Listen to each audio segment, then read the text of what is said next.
स्वागत है दोस्तों आप सब लोगों का मेरे YouTube चैनल ज्ञान गंगा पर। कैसे हैं आप सब दोस्तों? दोस्तों आज मैं आपके सामने एक बहुत इम्पोर्टेंट टॉपिक लेके आया हूँ, IMF। ठीक है ना दोस्तों? IMF ये बहुत इम्पोर्टेंट टॉपिक है और यहाँ से क्वेश्चन आते ही आते हैं। ठीक है ना? ये आपका फॉरेन जो इंडिया की फॉरेन पॉलिसी है वहाँ से भी रिलेट करता है। जो इकोनॉमिक्स के स्टूडेंट्स हैं वो उनके लिए भी बहुत इम्पोर्टेंस रखता है। ठीक है ना? और कंपटीशन एग्जाम में भी यहाँ से आता रहता है। IMF मतलब इंटरनेशनल मॉनेटरी फंड, तो इसको हम करने वाले हैं। हम इंटरनेशनल IMF क्यों है इसका इसकी इसकी चर्चा करेंगे। ये किस तरह से, इसके उद्देश्य क्या है उनके बारे में बात करेंगे। ये कार्य क्या क्या करता है उसकी चर्चा करेंगे। इससे इसकी आलोचना और जो इसमें आपका सुधार है उनकी चर्चा करेंगे। और बाद में ये कौन कौन सी रिपोर्टें जारी करता है उस पर हम एक बार डीप में चर्चा करेंगे। ठीक है ना? तो दोस्तों IMF जो है इसका इंटरनेशनल मॉनेटरी फंड है। तो एक याद रखना कि इसकी फुल फॉर्म पूछ ली जाती है। तो फुल फॉर्म में इंटरनेशनल मॉनेटरी फंड है। ठीक है ना? ये इंटरनेशनल मनी फंड मत समझना इसको, इंटरनेशनल मॉनेटरी फंड। ठीक है ना? कई बार ऑप्शन में आ जाता है कि भाई IMF का की फुल फॉर्म कौन सी है निम्नलिखित में से, तो ऑप्शन आ जाता है इंटरनेशनल मनी फंड। तो मनी फंड नहीं है इसका, इंटरनेशनल मॉनेटरी फंड है, ये हमेशा ध्यान रखना। अब दोस्तों इसको करने से पहले हम एक बार थोड़ा सा हमें बैकग्राउंड में इसमें समझना पड़ेगा। 1930 की विश्व आर्थिक मंदी, क्या विश्व आर्थिक मंदी, और उसके बाद 1939 टू 45 तक का सेकेंड वर्ल्ड वॉर ये बहुत इंपॉर्टेंट रखते हैं ये दोनों। ठीक है ना? और एक जो है आपका, ठीक है ना, तीसरी एक ये जो है कि जो देश थे, गुलाम देश जो थे, ठीक है ना, पराधीन देश थे, वो स्वतंत्र होने लगे। ठीक है ना? स्वतंत्र होने लगे। जैसे भारत 1947 में आज़ाद हुआ, तो सेकेंड वर्ल्ड वॉर के बाद तेजी से देशों में राष्ट्रीयता का विचार आया और वो आज़ादी की तरफ बढ़ने लगे। तो कुछ नई परिस्थितियां पैदा हुई। क्या परिस्थितियां थी वो, कि एक तो विश्व आर्थिक मंदी की वजह से जो यूरोप के देश थे और जो आपके USA था, है ना, इन देशों ने तो बहुत सब बढ़ चढ़ के भाग लिया था। तो हुआ क्या था कि चलो USA का तो इतना वो नहीं हुआ, लेकिन यूरोप के देशों की हालत खस्ता हो गई। ठीक है ना? एक तो आर्थिक मंदी आई थी और दूसरा आपका सेकेंड वॉर हो गया। ठीक है ना? तो इसमें क्या हुआ कि इन्होंने जो भी कमाया उमाया पैसा बचाया था सब कुछ इसमें इन्होंने गवा दिया। ठीक है ना? तो इनके बाद इन देशों ने सोचा, यूरोप और USA ने सोचा कि भाई कोई ऐसी व्यवस्थाएं बनाई जाए, कोई ऐसे संगठन बनाए जाए जो इन सब चीजों को नियमित करे और भविष्य में कभी इस तरह की दिक्कत युद्ध ना हो। ठीक है ना? और IMF जो था, है ना, IMF ये क्या था कि ये जो यूरोप के देशों को जो नुकसान हुआ था ना, जो घाटा हुआ था, जो उनके साथ भुगतान असंतुलन की स्थिति उत्पन्न हो गई थी, तो उनको सहायता देना था। क्या था? उनको सहायता, हेल्प करना था। ठीक है ना? इन्होंने बनाया था कि भाई जैसे हम क्या करते हैं कि हम किसी कॉलोनी में, किसी गांव में या कॉलोनी में या उसमें कुछ लोग कुछ बहुत सारे लोग मिलके आपस में एक संगठन बना लेते हैं और कहते हैं कि भाई हम में से किसी एक को प्रॉब्लम होगी तो हम सारे मिलके मदद करेंगे। ठीक है ना? उन्होंने सपोज करो 20-20 हजार रुपये इकट्ठा करके, 10 लोगों ने 20-20 हजार इकट्ठा करके 10 लाख रुपए इकट्ठा किए।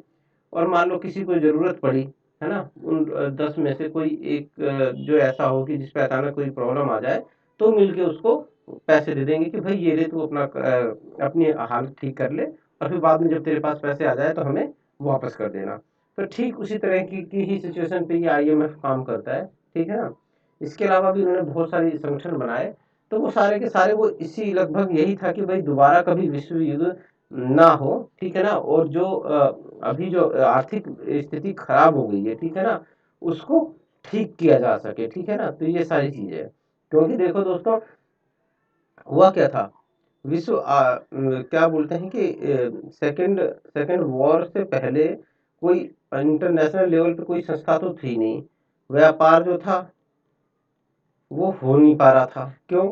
कोई देश बहुत ज़्यादा टैक्स लगा देता था, कोई देश कम टैक्स लगाता था, तो बड़ी दिक्कत आती थी, प्रॉब्लम आती थी कि भाई व्यापार होगा कैसे। तो इन सब चीज़ों के चलते बिल्कुल ना अव्यवस्था हो गई थी, अव्यवस्था हो गई थी।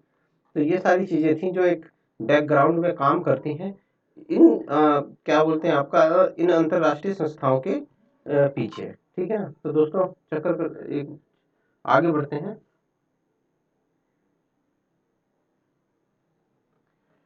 अब क्या है दोस्तों, 1944 में अंतर्राष्ट्रीय मुद्रा कोष देखो का कैसे आता है। 1944 में न्यू हैम्पशायर में ब्रेटन वुड्स सम्मेलन, ठीक है ना, ब्रेटन वुड एक जगह है और वहां पे सम्मेलन हुआ, तो इसीलिए इसको ब्रेटन वुड्स सम्मेलन कहा जाता है। ठीक है ना, ब्रेटन वुड्स सम्मेलन के द्वारा आईएमएफ और आपका विश्व बैंक,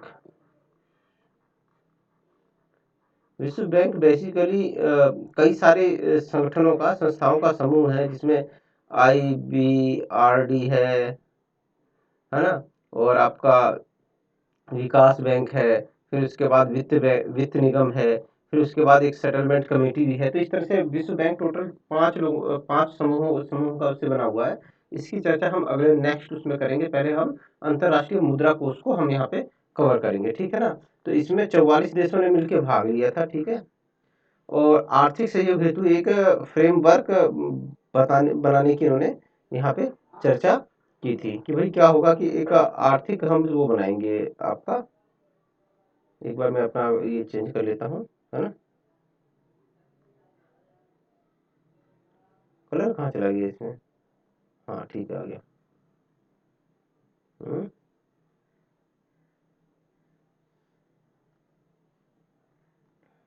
तो क्या हुआ, इन्होंने 44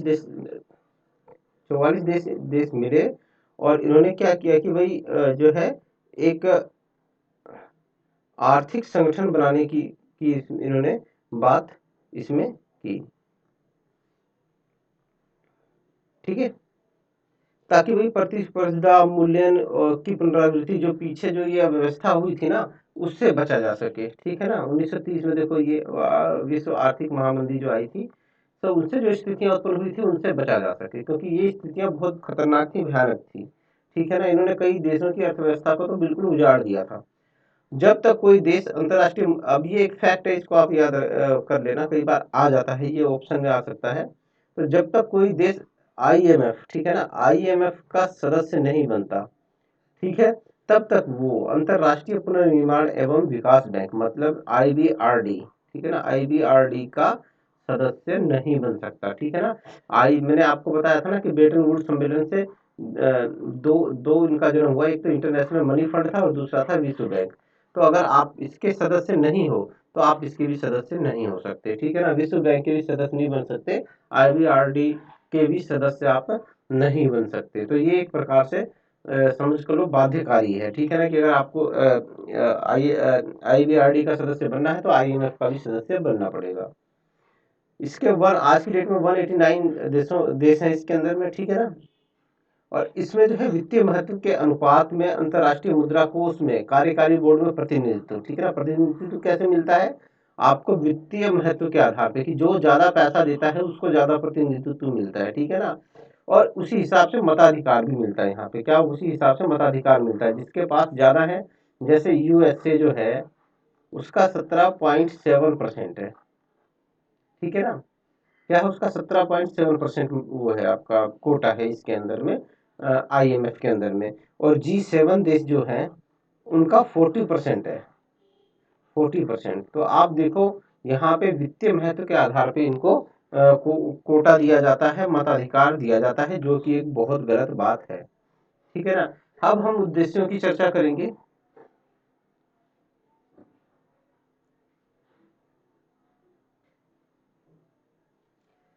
क्या है, वैश्विक मौद्रिक सहयोग को बढ़ावा देना। ठीक है ना, वैश्विक मौद्रिक मतलब जो विश्व के अंदर जो में वित्तीय सहायता है ना, उसको बढ़ावा देता है ये। ठीक है ना, कि भाई वित्तीय सहायता को ये देता है, वित्तीय स्थिरता सुनिश्चित करता है।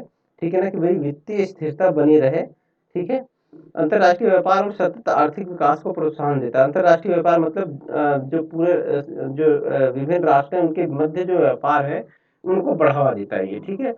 और सतत विकास क्या है भाई?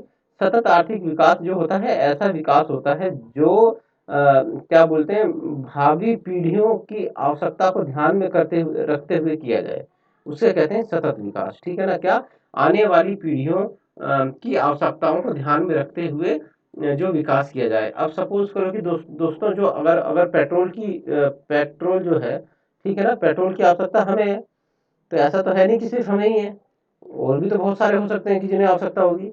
तो पेट्रोल जो है अगर आज हमारी आवश्यकता है तो क्या आने वाली पीढ़ियों की आवश्यकता नहीं होगी? होगी, है ना, पीढ़ियों की भी तो आवश्यकता होगी ये। तो हमें ऐसा विकास करना है कि ये पेट्रोल हमारे लिए तो रहे ही रहे, हमारी पीढ़ियों के लिए भी रहे, ठीक है ना, उनके पास भी बचा, उनके लिए भी उनके लिए भी ये रहे। तो ऐसा विकास सतत आर्थिक विकास कहलाएगा, ठीक है ना। तो अब इसके इसके लिए क्या होगा कि जैसे हम क्या बोलते हैं, सौर ऊर्जा पे डिपेंड हो जाए, ठीक है ना, सौर ऊर्जा का उपयोग ज्यादा करें, ऊर्जा का उपयोग करें, पवन ऊर्जा हो गई, आपकी जल विद्युत परियोजनाएं हो गई, है ना, जल ऊर्जा का प्रयोग, भूतापीय ऊर्जा का प्रयोग। तो ये सारी चीजें क्या है कि हम अगर पेट्रोल पे डिपेंड हो जाएंगे तो हमारी पीढ़ियों के लिए खत्म हो जाएगा पेट्रोल, ठीक है ना, ये बचेगा ही नहीं। लेकिन हम इनको इनको भी ऑप्शन में लेंगे तो हमारी आने वाली पीढ़ियां भी पेट्रोल का फायदा उठा सकेंगी, ठीक है ना, ठीक है ना। तो यही होता है आपका सतत आर्थिक विकास, ठीक है। अंतर्राष्ट्रीय व्यापार और सतत विकास को प्रोत्साहित करता है ये। दुनिया भर में गरीबी को कम करता है दोस्तों ये, ठीक है ना। तो ये बात याद रखना, ये दुनिया भर में गरीबी, क्योंकि दोस्तों ये जो था आपका सेकेंड क्या बोलते हैं, मंदी के बाद, ठीक है ना, विश्व आर्थिक मंदी और सेकेंड वॉर के बाद जो सिचुएशन हुई थी वो उन्होंने बहुत सारे देशों को बिल्कुल गरीब बना दिया था दोस्तों, ठीक है ना, गरीब बना दिया था। तो क्या था, इनको ये था कि भाई इसको गरीबी से भी निकालना है, लोगों को गरीबी से मुक्त करना भी इनका उद्देश्य है, ठीक है ना। क्योंकि देखो होता क्या है कि भाई अगर किसी देश की जनता गरीब है तो वो देश भी गरीबी माना जाएगा, ठीक है ना। आप विकसित देश को देखते हो, विकसित देश उनकी प्रति व्यक्ति आय जो है बहुत ऊंची होती है, ठीक है ना। वहीं विकासशील देशों की प्रति व्यक्ति आय जो है वो क्या होती है, बहुत कम होती है, वो ऐसे होती है, इतना फर्क आता है। देखो देखो, ये कम होती है, ज्यादा होती है। तो आप इनका काम क्या है कि दुनिया भर में गरीबी को कम करना, ठीक है। अब ये कैसे करता है, कार्य क्या है इसका, वो अब हम जिक्र करने वाले हैं यहाँ पे। कार्य करता है तो वित्तीय सहयोग प्रदान करना, क्या करना, वित्तीय सहयोग प्रदान करना। भुगतान संतुलन की समस्या, अब भुगतान संतुलन की समस्या क्या है दोस्तों, जैसे इसको मैं साधारण बातों में समझाऊं कि आयात निर्यात। अब आपने माल बाहर से आयात किया 100 रुपए का सामान और निर्यात किया 30 रुपए का सामान, है ना। तो 70 रुपए का फर्क आ गया ना दोस्तों। तो ये 70 रुपए आपको देने पड़ेंगे ना, है ना। अगर तो ये क्या हो गया, ये भुगतान संतुलन हो गया, ठीक है ना, भुगतान असंतुलन हो गया ये, ठीक है ना। लेकिन अगर आप आयात 100 रुपए का करते और माल भी 100 रुपए का बेचते तो ये 70 नहीं होता, यहाँ पे 0 होता, ठीक है ना। तो ये संतुलित हो जाता। लेकिन अगर निर्यात आप कितने का करते, 150 का करते, कितने का करते, 150 का, है ना, 150 का, और आयात करते 100 रुपए का, तो आपके पास 50 रुपए बच जाते। तो ये 50 रुपए आपके पास पड़े रहते। तो आपको कभी अगर आपातकाल जरूरत पड़ती, है ना, आपातकाल जरूरत पड़ती तो आप इस 50 रुपए को यूज कर लेते, ठीक है ना। तो ये सारी चीजें हैं, इसी को कहते हैं भुगतान संतुलन, ठीक है ना। तो हमारे हमारे संग हिंदुस्तान चलो उसका बाद में हम जिक्र करते हैं। अब आपको भुगतान संतुलन समझ में आ गया होगा कि भुगतान संतुलन की समस्या क्या होती है। जब आयात कम हो और निर्यात आयात जो है वो क्या बोलते हैं ज्यादा हो और निर्यात कम हो, तो इसको कहते हैं भुगतान संतुलन की समस्या, ठीक है ना। सदस्य देशों को वित्तीय सहयोग प्रदान करना, अंतरराष्ट्रीय भंडार की भरपाई करना, कि मतलब आईएमएफ के पास भी इतना पैसा होना चाहिए, ठीक है ना, कि ताकि वो लोगों की मदद कर सके, ठीक है ना। मुद्रा विनिमय मतलब डॉलर के बदले बाकी देशों की करेंसी का क्या मूल्य होगा, ठीक है ना। डॉलर के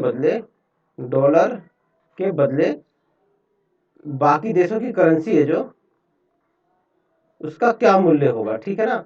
ज्यादा होगा, कम होगा, क्या होगा, वो डिसाइड यही करते हैं, आईएमएफ करते हैं, ठीक है ना। और आर्थिक विकास के लिए ऋण वितरण करना, ठीक है। चलो, एक तो ये काम हो गया, वित्तीय सहयोग प्रदान करता है। दूसरा क्या है, आईएमएफ निगरानी तंत्र का काम करता है। दोस्तों, इसके सदस्य 189 देश हैं और ये उनकी वित्तीय नीतियों पे नजर रखता है, उनको देखता रहता है। इसको ये पता रहता है कि भाई 189 देश में से कौन सा देश कौन सी पॉलिसी लागू कर रहा है और उस पॉलिसी से क्या लाभ हो रहे हैं और क्या नुकसान हो रहे हैं, ठीक है। और फिर वही पॉलिसी अगर कोई दूसरा देश अपनाता है तो ये आईएमएफ उसे बता सकता है कि भाई अगर तुम ये पॉलिसी लागू करोगे तो तुम्हें ये प्रॉब्लम आने वाली है, तो और इसको इस तरह से सुधारा जा सकता है, ठीक है ना। तो ये क्या करता है, निगरानी तंत्र का काम करता है और सलाह देता है, ठीक है ना। उसके बाद आता है क्षमता विकास। ये क्षमता का विकास करता है केंद्रीय बैंक, वित्तीय मंत्रालयों, अधिकारियों, आर्थिक संस्थाओं की प्रौद्योगिकी में सहयोग और प्रशिक्षण प्रदान करता है। राष्ट्रों के सार्वजनिक राजस्व को बढ़ाने के तरीके बताता है। बैंकिंग प्रणाली को सुधार का आधुनिकीकरण, मजबूत कानूनी ढांचे का विकास, शासन में सुधार करने में सहयोग करता है, ठीक है। वित्तीय आंकड़ों और व्यापक आर्थिक रिपोर्ट को प्रोत्साहित करता है, ठीक है ना। सतत विकास लक्ष्य एसडीजी की प्रगति में भी ये सहयोग करता है। आगे बढ़ते हैं दोस्तों। अब इसके एक बार हम समझ लेते हैं भाई भारत के साथ इसका क्या है, जो है ना। भारत ने इसके साथ ऐसा नहीं है कि बहुत काफी फायदा उठाया है। दोस्तों, हुआ क्या कि जब 1947 1947 में जब भारत आजाद हुआ था तो भारत की स्थिति बहुत खराब थी। एक तो भारत कृषि प्रधान देश था। भारत की ज्यादातर खाद्यान्नों के लिए हमें कृषि पे निर्भर होना पड़ता था।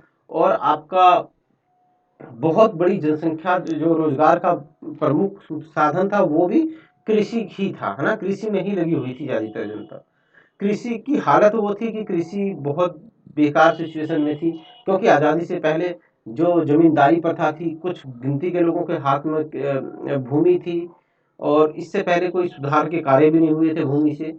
तो वहाँ पे भी एक बहुत बड़ी प्रॉब्लम थी।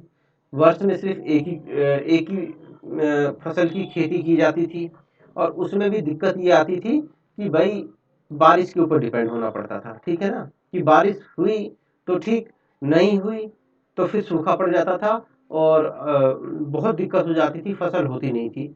या फिर बहुत ज़्यादा बारिश भी हो जाती थी तो फसल भी नष्ट हो जाती थी, बेकार हो जाती थी, बह जाती थी। तो ये आज़ादी के टाइम में ये सारी चीज़ें थी। और उसके तुरंत बाद हुआ क्या कि हमें पाकिस्तान के साथ युद्ध करना पड़ा। पाकिस्तान के संग 2 बार युद्ध हुए, चीन के साथ युद्ध हुआ। तो ये सारी जो सिचुएशन थी, इन्होंने हमारी हालत को बहुत खस्ते हाल कर दिया था, ठीक है ना। क्या खस्ते हाल कर दिया था। हमें बहुत सारी परियोजनाएं चलाने के लिए हमें पैसे की बहुत जरूरत थी। पूरे हिंदुस्तान में सड़कों को दुरुस्त करना था, बिजली बिजली के लिए बड़ी बड़ी परियोजनाएं चलानी थी, बांध बनाने थे और एक बहुत बड़ा खर्चा हमें अपनी सुरक्षा के लिए भी करना था। तो ये सारी सिचुएशन जो थी, इससे हमारा भुगतान संतुलन बिगड़ गया। इससे क्या हुआ कि हमारा भुगतान संतुलन जो था वह घाटे में हो गया। क्यों? क्योंकि हम खरीद तो ज्यादा रहे थे और हम बाहर कुछ बेच तो रहे थे नहीं। तो इससे क्या हुआ कि हमारा भुगतान संतुलन खतरे में आ गया, ठीक है ना। और हुआ क्या कि 1965-71 में जो था कि आईएमएफ ने काफी अच्छी भूमिका उस समय अदा की है। अब देखते हैं क्या हुआ था कि भाई 31 मार्च 1971 को 817.5 करोड़ रुपए का हमें विशेष कर्ज मिला था आईएमएफ से, ठीक है। और उसके बाद 1981 में, ठीक है, फिर हमें भुगतान संतुलन का दिक्कत हुई तो हमें 5,000 करोड़ रुपए का हमने कर्ज लिया, ठीक है ना। ये भुगतान संतुलन हमारा पीछा नहीं छोड़ रहा था, हमारे संग बहुत बड़ी प्रॉब्लम थी। हालांकि 1981 तक आते आते हरित क्रांति वगैरह ये सारी थी और काफी सारी परियोजनाएं भी हो गई थी, पंचवर्षीय योजनाएं लागू हो रही थी, लेकिन फिर भी ये भुगतान संतुलन हमारा पीछा नहीं छोड़ रहा था, ठीक है। अब 1973 में क्या बोलते हैं, ये मैंने आपको सारा बता ही दिया क्या क्या प्रॉब्लम आ रही थी, ठीक है। अब होता क्या है कि 1990 का वर्ष आ गया, ठीक है ना। 1900 वर्षे का वर्ष आया और उस समय क्या था, 2 सप्ताह का सुरक्षित विदेशी मुद्रा कोष बचा था। ये क्या होता है दोस्तों, सुरक्षित विदेशी मुद्रा कोष के मतलब हमने जो दूसरे देशों को जो हमने माल बेचा उसके बदले में जो हमें मुद्रा मिलती है वो विदेशी मुद्रा कोष था।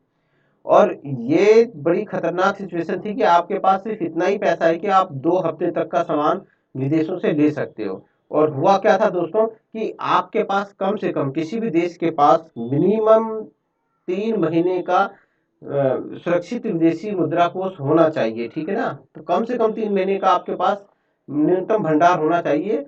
2 हफ्ते का है तो ये बहुत कम है। आप इस बात से अंदाजा लगा सकते हो कि अगर उस समय अगर चीन या पाकिस्तान हमारे ऊपर आक्रमण कर देता तो फिर हम हमारा क्या होता।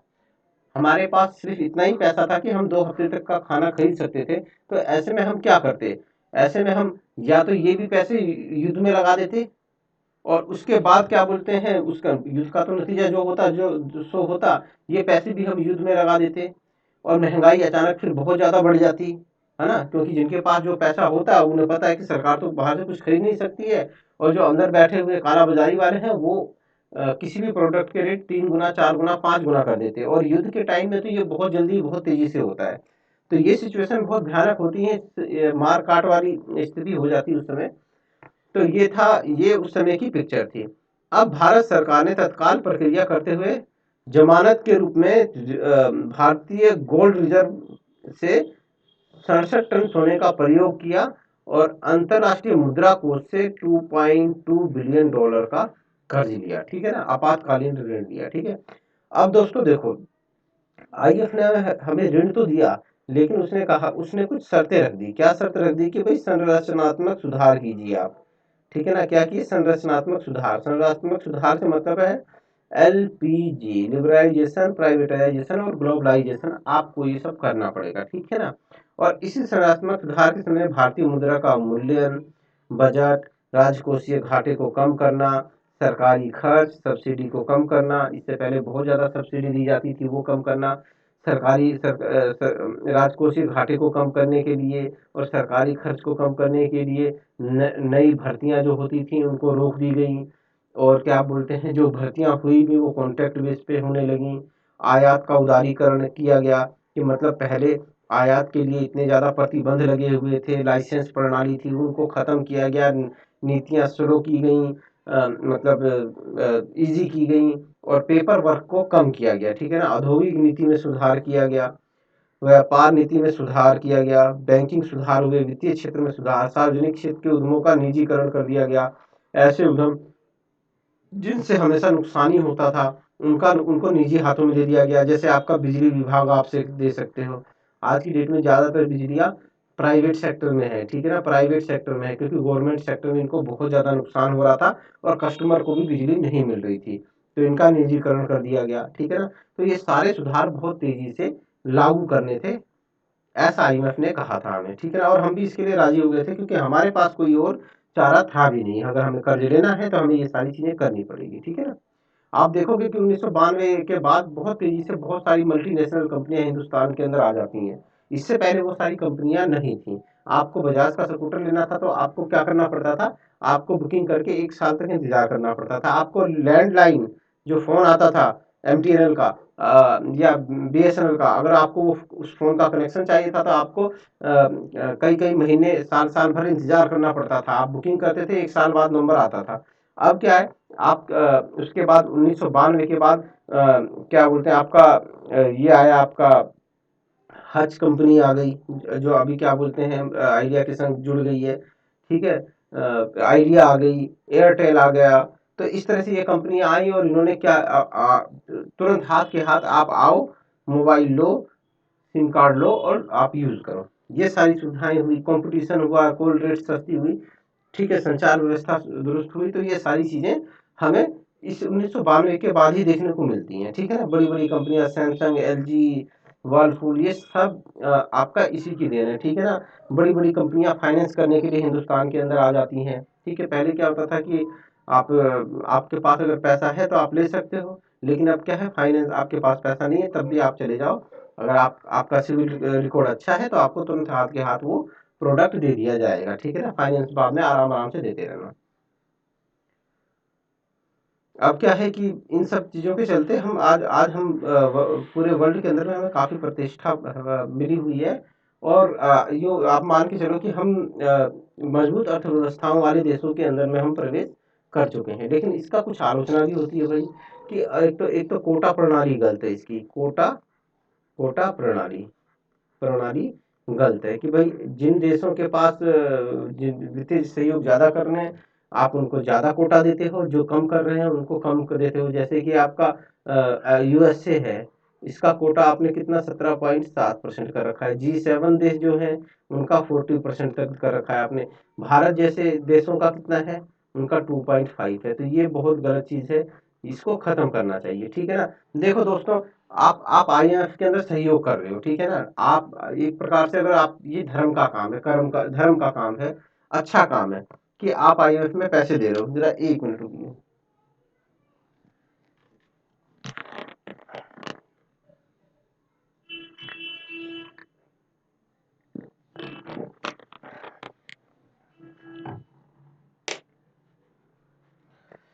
आप आईएमएफ में पैसा दे रहे हो सबकी मदद करने के लिए, ठीक है ना, गरीबी हटाने के लिए और भुगतान संतुलन की समस्या दूर करने के लिए।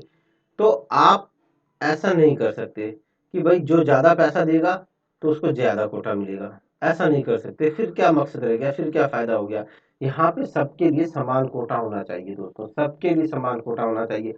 भाई किसी की ज़्यादा देने की गुंजाइश है तो वो ज़्यादा देगा, किसी की कम देने की गुंजाइश है तो वो कम देगा। लेकिन आपको इस आधार पे कोटा नहीं निर्धारित करना चाहिए, ठीक है ना। तो एक ये इसकी बहुत बड़ी आलोचना होती है, ठीक है ना।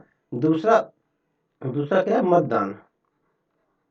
कि भाई जो ज़्यादा जिसकी ज़्यादा वित्तीय स्थिति मजबूत है उसको मतदान का ज़्यादा अधिकार है, जिसकी वित्तीय स्थिति कमज़ोर है आप उसको कम मतदान का अधिकार देते हो। तो ये बहुत गलत है। तो इसके अंदर आईएमएफ के अंदर जो ये असमानता है इसको ख़त्म करना चाहिए, ठीक है ना। क्या करना चाहिए, इसको ख़त्म करना चाहिए, क्योंकि भाई जिसका कोटा ज़्यादा होता है वो आईएमएफ की नीतियों को प्रभावित करता है, ठीक है ना। उसके पास मतदान की पावर ज़्यादा होती है।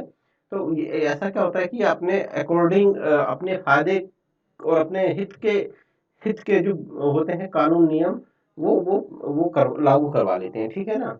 तो एक ये सबसे बड़ी इसके अंदर है प्रॉब्लम है कि भाई एक तो इनका कोटा प्रणाली खत्म होनी चाहिए, मतदान वाला जो है वो खत्म होना चाहिए, ठीक है ना। दूसरा ये कि भाई आप अगर ऋण दे रहे हो, क्या आपने ऋण दे रहे हो तो फिर शर्त क्यों दे रहे हो, है ना। शर्त क्यों दे रहे हो, आप ऋण दे रहे हो उस पे हमसे ब्याज भी लोगे, तो ये शर्त किस बात की, ये शर्त नहीं लगानी चाहिए, ठीक है। एक बात, ठीक है। दूसरा, संप्रभुता को चुनौती देते हैं, ये संप्रभुता को चुनौती देते हैं। वो था क्या दोस्तों कि अब भारत के संदर्भ में देख लें कि भारत को ऋण तब मिला, ठीक है ना, कि जब उसने क्या बोलते हैं संरचनात्मक सुधार एलपीजी की नीति अपनाई, एलपीजी की नीति अपनाई तभी जाके भारत को मिला, क्या बोलते हैं आपका ऋण मिला। तो ये क्या हुआ कि ये चुनौती दे देते हैं एक प्रकार से, सीधे सीधे हमारी राजनीतिक संप्रभुता को चुनौती दे देते हैं कि भाई अगर आप ये करोगे तो ठीक है मिलेगा, नहीं तो नहीं मिलेगा। और मजबूरी में जो देश होता है उसको ये करना पड़ता है, ठीक है ना। क्या होता है, इसको करना ही पड़ता है। अब आप जैसे आप एलपीजी की देख रहे हो, 1992 से तो पहले हमने नहीं कभी लागू किया, लेकिन फिर हमें लागू करना पड़ा। तो ये चीजें हो गई। दूसरा, ये जो अपनी इनकी जो नीतियां है ना, नीतियां हर एक देशों के लिए उपयुक्त नहीं है, ठीक है ना। प्रत्येक देश के लिए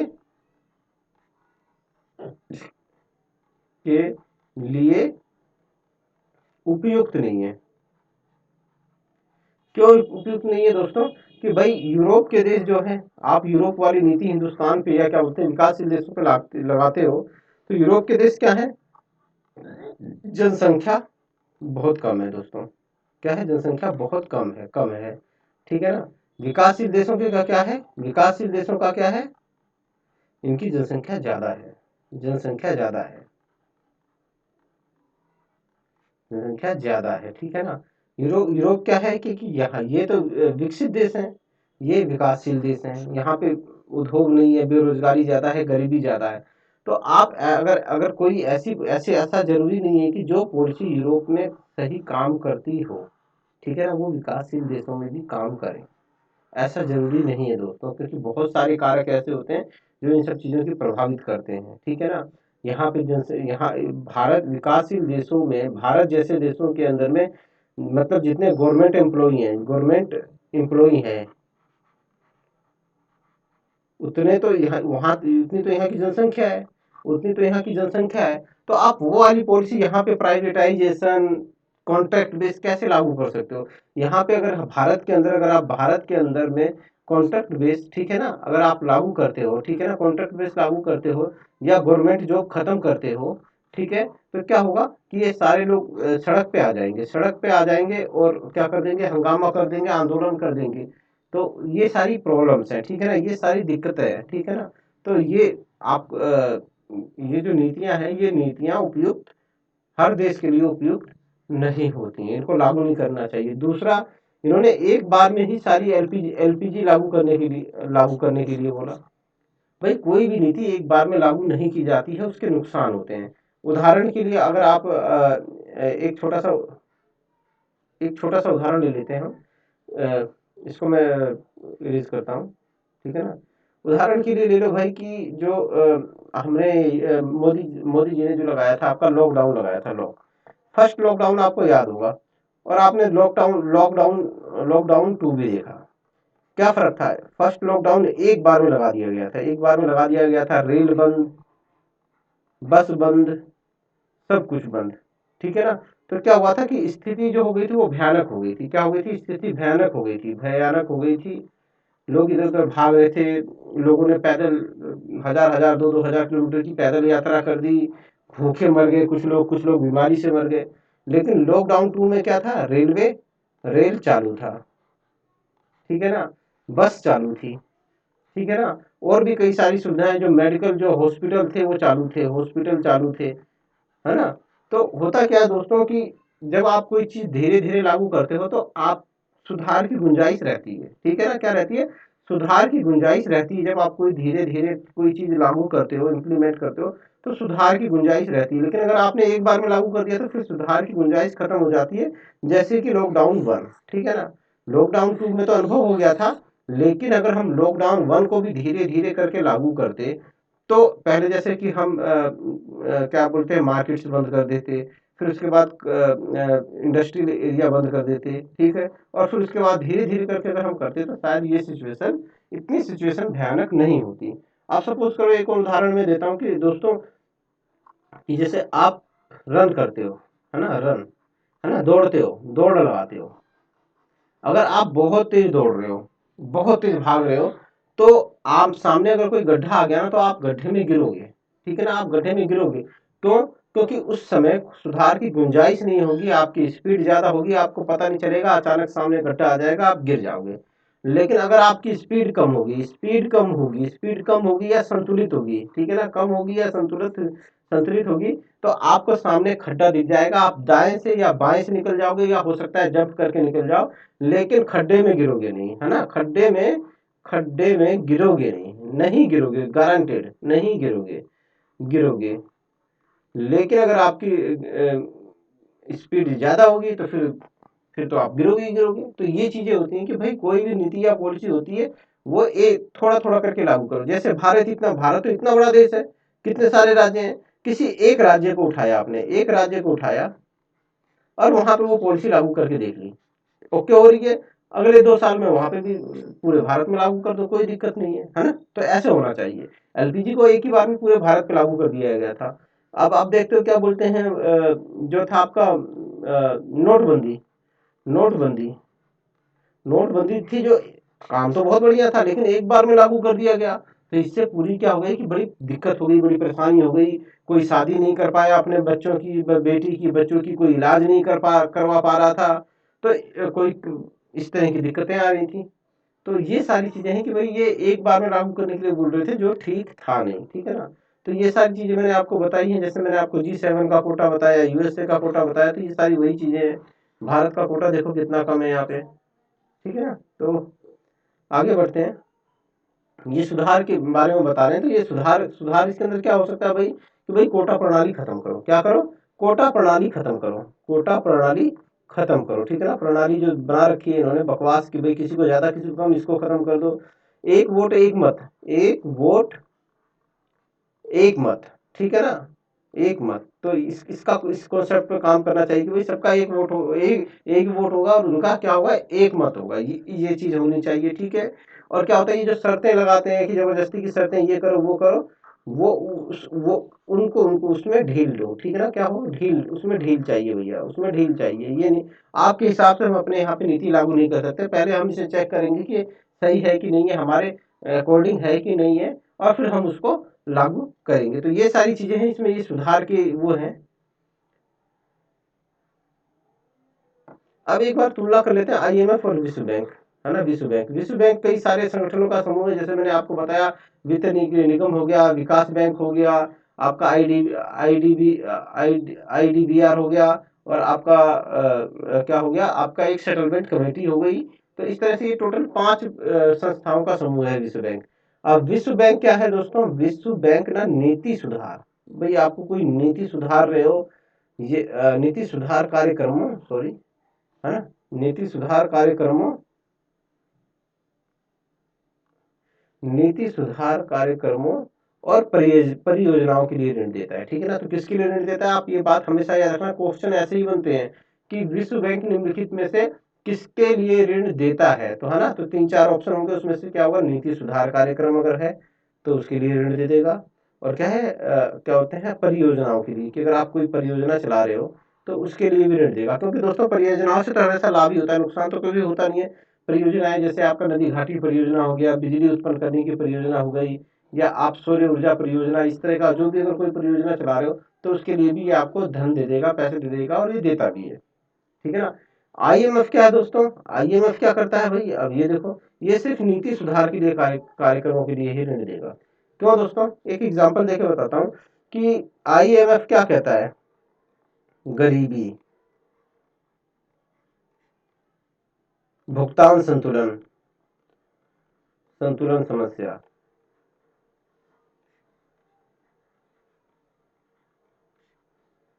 गरीबी, भुगतान संतुलन समस्या, और क्या बोलते हैं आपका अस्थिरता, आर्थिक मंदी, घाटा।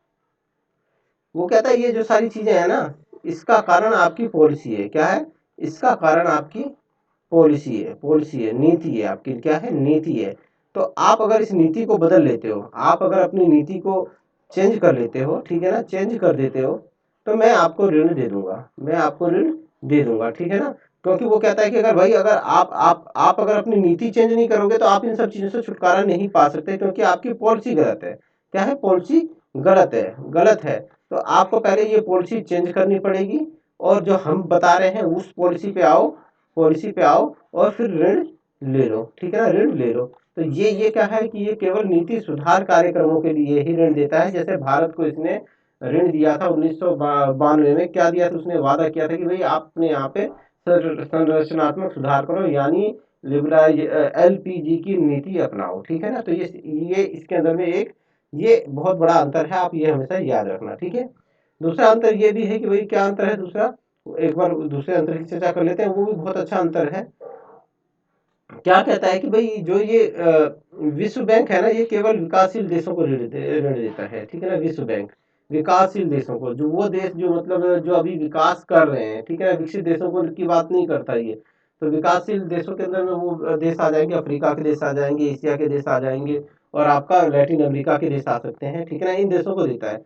लेकिन आईएमएफ क्या करता है, आईएमएफ जो है वो क्या करता है कि निर्धन राष्ट्रों के साथ साथ धनी देशों को भी ऋण देता है ये, ठीक है ना। तो ये बात याद रखना कि भाई विश्व बैंक जो है अपने सदस्य देशों को, विकासशील देशों को ऋण देता है, और जो है आपका आईएमएफ है वो निर्धन देशों के साथ धनी देशों को भी ऋण देता है। लेकिन एक प्रॉब्लम ये उठ जाती है कि भाई आईएमएफ के अंदर में जो निर्धन देश है उनका कोटा कितना है, उस पर भी तो बात डिपेंड करती है। यहाँ और धनी देश है, उनका मोटा कोटा है, कोटा ज्यादा है, कोटा ज्यादा तो ज्यादा ऋण, कोटा कम तो कम ऋण। तो ये एक बहुत बड़ी इसके संग आईएमएफ में ये दिक्कत है, ठीक है ना।